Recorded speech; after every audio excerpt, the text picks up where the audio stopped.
இது வந்து வாழைப்பழம் கரைசல்.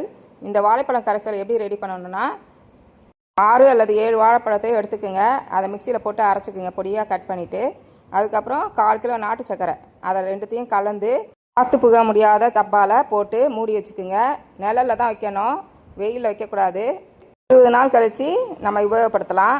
நான் வச்சுக்கிற மாதிரி கப்பில் 1/4 கப்பு எடுத்துக்கோங்க. அதுக்கப்புறம் அதை வாளியில் ஊற்றிட்டு அந்த வாளி ஃபுல்லாக தண்ணி பிடிச்சிக்குங்க. இது வந்து என் வீட்டு தோட்டத்திற்கான அளவுங்க. என்கிட்ட நிறைய செடி இருக்கிறதுனால இதே மாதிரி நான் 2 வாளி ஊற்றுவேங்க. 1 லிட்டர் தண்ணிக்கு 20 ml வாழைப்பழ கரைசல் ஊற்றணுங்க. எப்போயுமே கணக்கு பார்க்க மாட்டேன், என் மனக்கணக்கு தான்.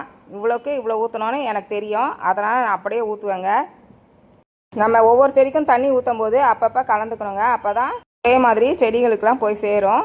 இதே வந்து நம்ம வடிகட்டி இலைகள் மேலேயும் ஸ்ப்ரே பண்ணலாம். நல்லா வளர்ச்சி ஊக்கியாக பயன்படுது இந்த வாழைப்பழ கரைசல். 2 வாரத்துக்கு ஒரு முறை இல்லைன்னா 2 வாரத்துக்கு ஒரு முறை கொடுக்கலாங்க. ரோஜா செடிகள்லாம் ரொம்ப நல்லது, நல்லா பூ பூக்கும். அதே போல் காய்கறி பழங்கள்லாம் நல்லா காய்க்குங்க. மழை இருக்கும்போது எந்த ஊக்கி வளர்ச்சியும் கொடுக்க வேண்டாம். இந்த மாதிரி எல்லா செடிகளுக்கும் ஊற்றிடணும்.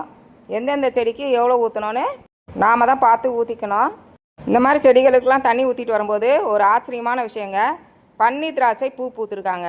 இந்த மாதிரி பழத்தோட பூ, காயோட பூ, எல்லா பூவும் வித்தியாசமாக இருக்கிறதுனால அதை பார்க்குறதுக்கு ரொம்ப சந்தோஷமாக இருக்குது. இந்த மாதிரி பூவெல்லாம் நம்ம பார்த்துருக்கே மாட்டோம். மாடி தோட்டத்தில் இருக்கிறதுனால இந்த பூவெல்லாம் பார்த்து ரசிக்கிறேங்க. அதுக்கப்புறம் பொன்னாங்கண்ணி கீரையை அறுவடை செய்கிறேங்க. அடிக்கடி சொல்லிட்டு தான் இருக்கேங்க, அப்பப்போ சொல்லிகிட்டே இருக்கேன். இது ரொம்ப ரொம்ப கண்ணுக்கு நல்லது. அதனால் பிள்ளைங்களுக்கெல்லாம் வச்சு வச்சு கொடுங்க. எல்லாரும் சாப்பிடுங்க, கண்களுக்கு ரொம்ப நல்லது இந்த பொன்னாங்கண்ணி கீரை.